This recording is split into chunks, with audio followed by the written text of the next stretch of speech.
Boa tarde, boa tarde.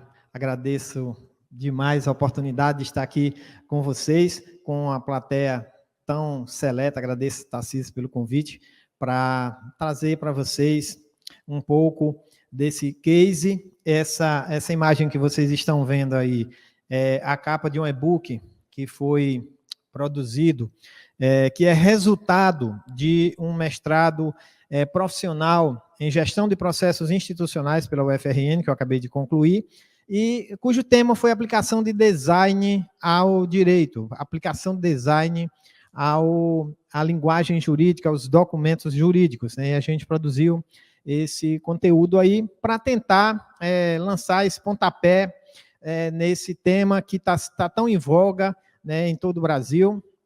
E lá no último slide, se eu esquecer, vocês me lembrem, tem um QR Code para vocês, se vocês quiserem fazer o download desse conteúdo.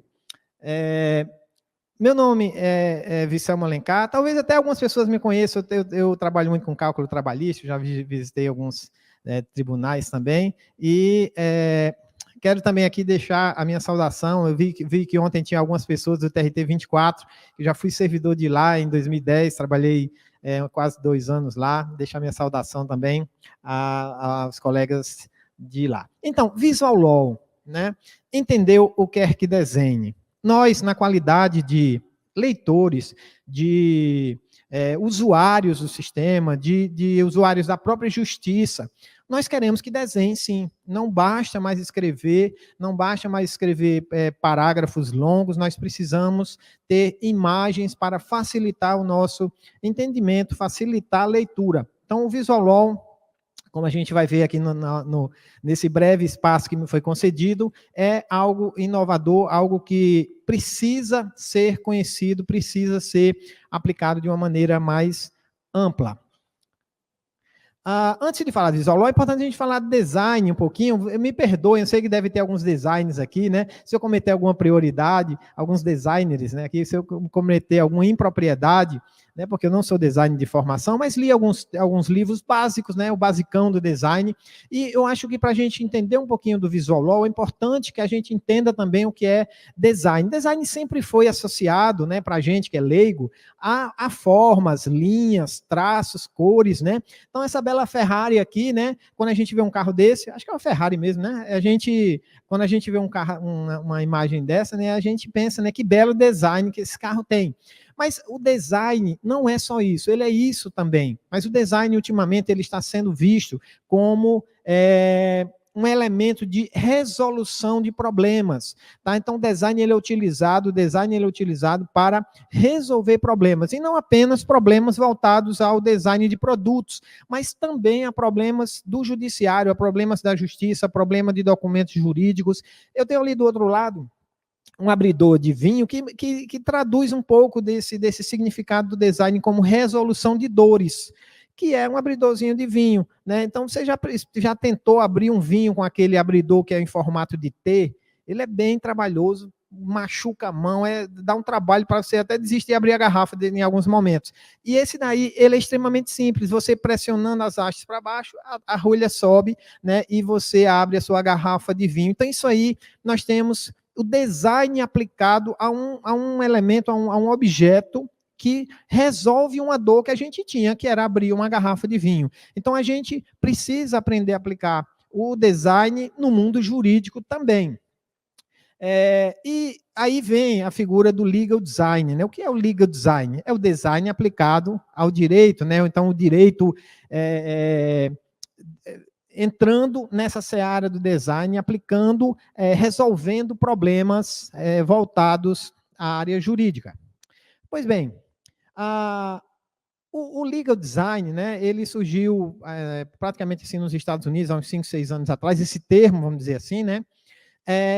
E ele resolve não apenas problemas voltados para documentos jurídicos, tá? Ele trata também de qualquer problema jurídico, qualquer problema do direito. Por exemplo, digamos que você tenha uma unidade judiciária, uma vara, por exemplo, que faz pouco acordo.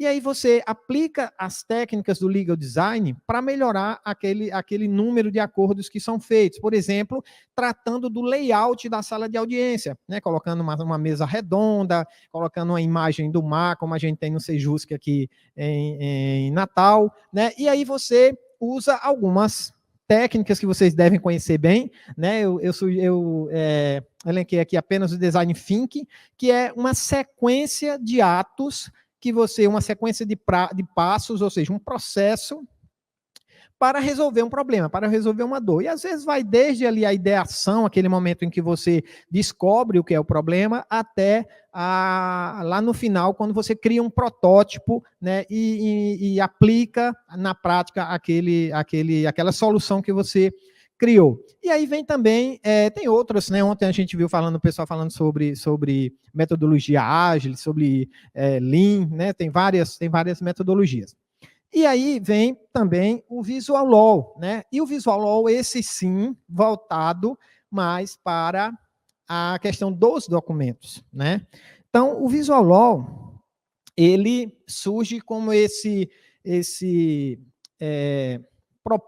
propósito de transformar os documentos jurídicos, de torná-los mais simples, mais claros. Por isso que aquela pergunta lá, você entendeu o que é que desenhe? Nós queremos que desenhe mesmo, né? Queremos que a gente insira nos documentos elementos visuais, elementos não verbais, como, por exemplo, ícones, QR codes, imagens, né? Mas aí tem um problema, né? Porque, assim, o Visual Law, ele não é apenas aplicar desenhos dentro de documentos. Se você tiver um documento ruim e você encher ele de ícones, de figuras, de cores, ele vai continuar um documento ruim e colorido, né? Então, a gente precisa aprender as técnicas de aplicar o design dentro dos documentos jurídicos. Não é apenas mudar a cor. Então, se eu estou fazendo isso, eu preciso desistir já? Não. Eu acho que é o primeiro passo. O primeiro passo é você mudar as cores, realmente, você aplicar fontes melhores, você mudar o visual do documento. Mas não é apenas isso. Tem uma segunda, vamos dizer assim, uma segunda faceta, que é a linguagem, a mudança da linguagem. Por coincidência, na palestra anterior, ele falou exatamente sobre isso, sobre linguagem simples. Então, só para a gente ter uma ideia, né, esses dados eu tirei lá do Inova Jus, do Mato Grosso, do TJ do Mato Grosso, né? Eles têm um material muito bom sobre isso. Nosso cérebro capta a imagem 10 vezes mais rápido do que um piscar de olhos. Então, por que não usar imagens nos nossos documentos, como tabelas, como QR codes, como infográficos, como timelines, né? 90% da informação que chega ao cérebro é visual, então a gente capta o visual muito mais rápido, de uma maneira muito mais ampla. E 65% da população mundial é aprendiz visual, todos nós, né, acredito, sejamos aprendizes visuais. Daí se falar hoje até numa gramática visual, e a gente precisa também partir de uma alfabetização, nós precisamos entrar nesse mundo do visual e precisamos nos alfabetizar. Isso vai passar por um trabalho muito intenso, né, das escolas judiciais de todo o Brasil e das próprias escolas mesmo, para a gente aprender, entrar nesse ambiente visual, que o jornalismo, por exemplo, já entrou há muito tempo, né? E aí vocês, na qualidade de mestres de TI, vamos dizer assim, vocês que são os caras da TI, tem um desafio também, que é permitir, por exemplo, que o PJE aceite elementos visuais em suas peças, que hoje isso não é possível. Hoje a gente não tem como a gente inserir uma tabela, porque quando você vai mandar para o diário eletrônico, não vai sair a tabela que você botou, nem o gráfico, nem nada. Então, eu passo essa bola para vocês aí, né, com relação a isso. Então, como usar o Visual Law? O que é o Visual Law? Como usar? O Visual Law é aplicar elementos visuais ou não verbais a documentos jurídicos. Então, nós temos, primeiro, a tipografia e fontes. Importantíssimo a gente estudar um pouquinho de tipografia, saber o que é uma fonte serifada ou sem serifa, qual o efeito dela naquele texto, como ela vai melhorar a visibilidade, cores e círculo cromático. Você vai perceber que nesse slide, eu tentei fazer isso, mais uma vez os designers aí me perdoem, que todas as cores dos slides estão relacionadas. Por exemplo, a cor aqui, a vermelhinha, está combinando com o vestido da menininha ali. Então, as cores, vocês percebem também que aplicativos já utilizam isso, como, por exemplo, os aplicativos de iFood, de de alimentação são vermelhos ou amarelos, né? Então, esse estudo das cores já é algo muito em voga e a gente precisa trazer isso para os documentos jurídicos. Se você for ver, por exemplo, documentos, sites relacionados à saúde, como o da Unimed, por exemplo, é verde, porque o verde transmite aquela ideia da saúde, tem um azul que transmite paz, enfim, nós precisamos estudar, ter esse letramento e aprendermos a usar esses componentes nos nossos documentos de uma maneira que atinja o objetivo de uma maneira mais efetiva. Aqui, por exemplo, ó, essa imagem, ela fala por si só, né? Então, a minha pretensão aqui é o quê? Quando você viu esse slide, primeiramente você viu esse menininho, porque é uma imagem, e segundo, porque está do lado esquerdo da tela. Há estudos também que dizem que num documento, a primeira parte que o leitor vê é a do lado esquerdo, então a informação mais importante deve ficar sempre no começo dos parágrafos, por isso que o pessoal usa essa técnica. As imagens devem ficar sempre do lado esquerdo, e depois você vai lendo provavelmente nessa mesma ordem aí que está escrita aí. Aquela parte lá de cima, por que ficou por último, né? Por que a gente viu primeiro por último aquela parte de cima? Primeiro, porque ela está pequenininha, é óbvio, né? Mas segundo, porque ela está em letra garrafal, está em caixa alta, e o nosso cérebro rejeita a leitura em caixa alta, porque ela é mais complicada para ler. A escrita em letras minúsculas, ela tem uma sequência, é meio como se uma letra emendasse na outra, e as maiúsculas não. Então, isso é só um exemplo do que a gente pode ter nos documentos jurídicos e como isso pode influenciar o leitor. Então, linguagem simples, né? Me perguntaram também, eu estava mostrando para o colega Juliano ontem esses slides, né? E ele, mas por que você botou tanta criança? Porque eu quero passar exatamente essa ideia da simplicidade, tá? Da simplicidade, da linguagem simples, simplificar a maneira como a gente escreve. Mas aí eu quero tentar esclarecer o seguinte, né? A linguagem simples não é a gente escrever de maneira desleixada, não é a gente escrever de maneira coloquial, é a gente preservar o cérebro do nosso leitor, é a gente fazer com que o nosso leitor não fuja do nosso documento. Isso que é linguagem simples, é escrever da maneira mais simples possível, sem coisas desnecessárias. Menos é mais. A linguagem simples é isso, é a gente escolher as palavras mais simples, as palavras mais diretas, os verbos mais objetivos, evitar, por exemplo, advérbios e adjetivos, especialmente na nossa linguagem jurídica, né? E aqui não era para ser, não, era para ser todo emendadinho, né?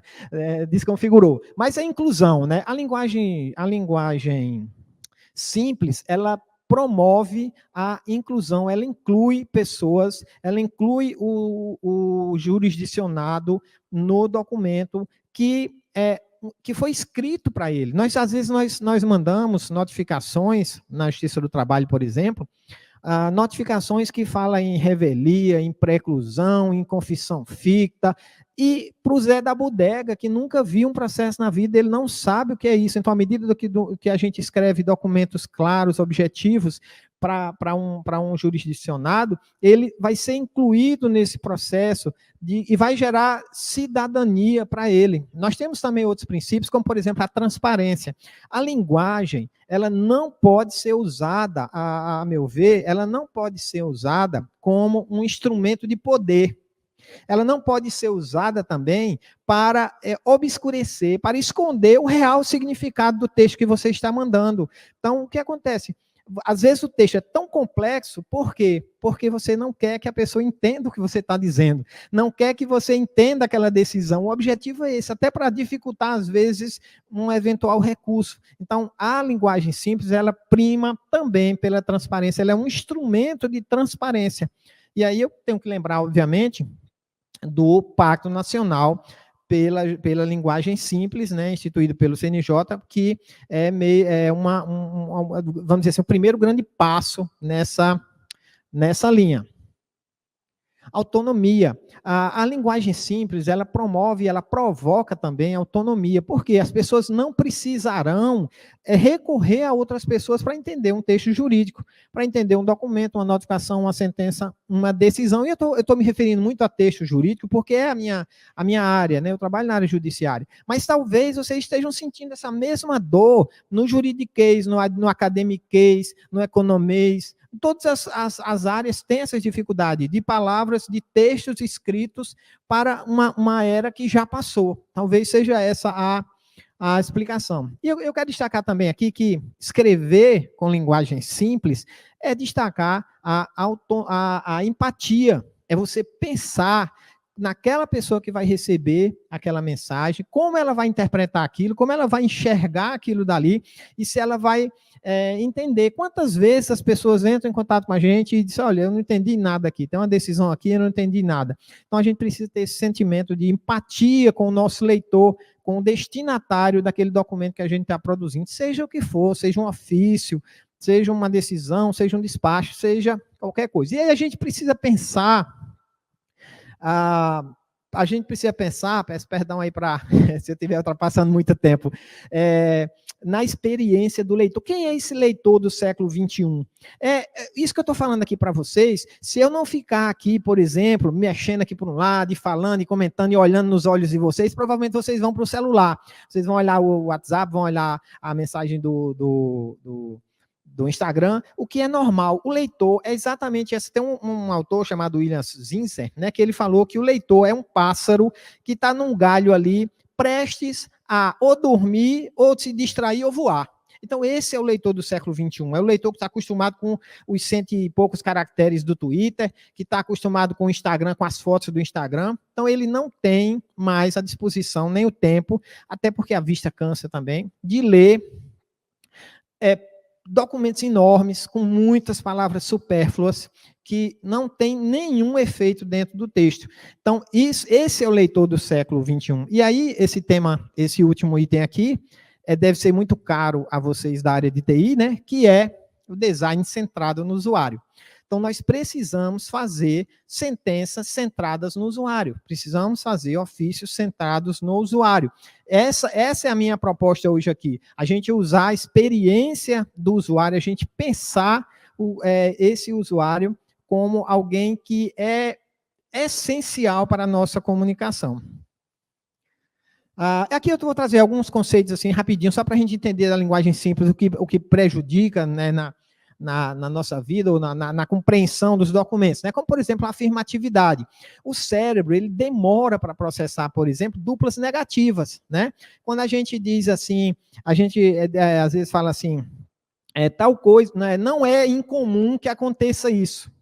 Não é incomum é igual a é comum. Mas quando você diz não é incomum, o cérebro precisa fazer essa transformação, obviamente que ele faz isso em milésimos de segundo, mas isso daí tira a atenção, é aquele pássaro que está lá no puleiro, lá empoleirado lá no galho, lá, e ele se distrai. Então você não chama a atenção do seu leitor para aquilo que realmente interessa.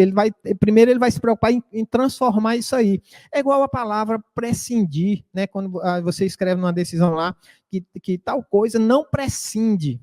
Pense aí, até o cérebro conseguir transformar isso aí, né? O que significa não prescindir, né? Porque prescindir já é uma palavra negativa, são duas palavras negativas, e tudo isso significa exigir. Então, em vez de você usar um verbo direto, claro, objetivo, como exigir, você usa não prescinde de tal coisa. Então, a gente tem que ter cuidado, porque isso prejudica o processamento mental, o processamento cerebral, e o seu leitor vai fugir do seu documento, e não é isso que a gente efetivamente quer. A ordem direta também, né? É muito comum a gente escrever textos na ordem indireta, né? Em vez de a gente dizer o autor ajuizou a ação, a gente diz ajuizou o autor a ação contra fulano de tal. Isso também prejudica o processamento mental, mas você diz, mas não estou escrevendo para gente analfabeta, às vezes está. Muita gente que acessa a justiça é analfabeto funcional, e a gente precisa, às vezes, em algumas situações, especialmente, por exemplo, quando a gente tem processos que são ajuizados sem advogados, que é a própria parte que vai lá e entra com o processo. É ele que vê os documentos, não é um advogado. Então, a gente tem que ter esse cuidado. Agora, uma outra coisa aqui, nós temos muitos desafios nessa área, muitos, né? Entre eles, a gente mesmo mudar a consciência dos juízes, né? Porque, por exemplo, um assistente não vai poder, como eu, não vou poder ir contra a minha magistrada se ela disser, por exemplo, que não quer aplicar a linguagem simples ou que não quer nenhum tipo de elemento visual nas sentenças dela, porque, afinal, é ela que que assina, é ela que é a responsável por isso, né? Mas a gente tem vários desafios. Um deles é a padronização. Eu via no slide anterior, né, que uma pessoa botou um martelinho desse lá, significando, né, o último palestrante, significando execução. E você vê em alguns documentos jurídicos, esses martelinhos significando justiça, significando custo, significando honorário, significando processo, significando uma série de coisas. Então, a gente precisa ter uma padronização, um banco de dados para padronizar essas informações. O que é afinal, o que significa desses aqui? Qual é o símbolo da justiça que a gente vai usar nos nossos documentos? Por quê? Porque quando o leitor vê aquele símbolo ou vê aquela cor, às vezes a cor é uma padronização importante. Quando ele vê aquele símbolo naquela cor, ele sabe que significa justiça, ou que significa dispositivo, ou que significa relatório. Então a gente precisa ter muito estudo ainda, os desafios passam pela conscientização, passam pelo estudo, passam pelas escolas judiciais, passam pelo pessoal de TI, com a criação de novas ferramentas, de novos instrumentos para que a gente possa aplicar esses elementos nos documentos jurídicos, passa por palestras e por muita conscientização. Mais um exemplo aqui, a nominalização, né, que é a transformação de verbos em substantivos. Isso é muito comum na área jurídica, que a gente não paga mais, a gente faz pagamento, a gente não libera valores, a gente faz liberação de valores, a gente está esquecendo o verbo. Vocês lembram daquele versículo bíblico que diz, no princípio era o verbo, agora não é mais o verbo, agora é o substantivo. E a gente precisa corrigir, tratar isso daí, porque o verbo, ele imprime ação, ele imprime movimento, ele é muito mais forte, ele é muito mais eficaz do que um substantivo. E nós aprendemos a substantivar tudo. E isso torna também a linguagem, além de difícil de ler, ela torna ela mais longa, porque normalmente a gente usa um verbo a mais. Por exemplo, a gente usa muito na justiça o verbo proceder e o verbo promover. Então, ninguém paga, promove pagamento. Ninguém paga, produz alguma coisa, né? Então, cancelaram meu slide aí, já pensou? Estou terminando, gente. Aqui o negócio é bruto, viu? Não, eu sei, caiu alguma coisa ali. Então, assim, enquanto eles retomam lá, esse é um tema muito instigante, né? Eu acho que é a nova justiça, é o novo momento que a gente precisa pensar nesse novo usuário que utiliza os recursos da justiça do trabalho, e a gente precisa travar enfrentar esses novos desafios, mas não como uma guerra. Eu acho que tem que ser a união realmente, não adianta a gente bater de frente, por exemplo, sair ato de tribunal obrigando, né, a usar determinado tipo de linguagem. Tá voltando. Aí. Pronto, a gente já estava falando de nominalização, né, que é uma das coisas que a gente utiliza, e só faltava o último slide, né, então, poder, clareza nas palavras, poder nas mensagens. Muito obrigado a todos pela oportunidade, e aqui está o QR Code para vocês, se quiserem baixar o e-book que eu disponibilizei.